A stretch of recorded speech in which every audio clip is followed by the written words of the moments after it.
അനുസരിച്ച് വേണം നമ്മൾ കുട്ടികളെല്ലാവരും. ജനുവരി 26 അത്രയും കാലം ഈ ഭരണഘടന ഉണ്ടാക്കുകയായിരുന്നു നമ്മുടെ ആളുകൾ അല്ലേ. 26-ാം തീയതിയാണ് റിപ്പബ്ലിക് ദിനം. ഈ ദിവസം നമ്മുടെ ഭരണഘടന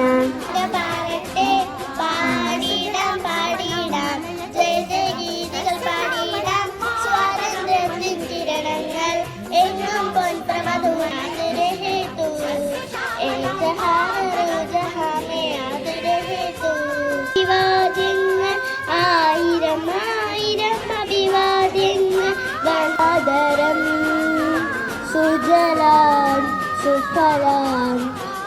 ഭാരതത്തിന്റെ 77ാം റിപ്പബ്ലിക് ദിനം ആഘോഷിക്കുന്ന സുന്ദര നിമിഷത്തിൽ India came in for force on 26 January 1950 and शुभ्रजोत्स्ना पुलकितयामिनी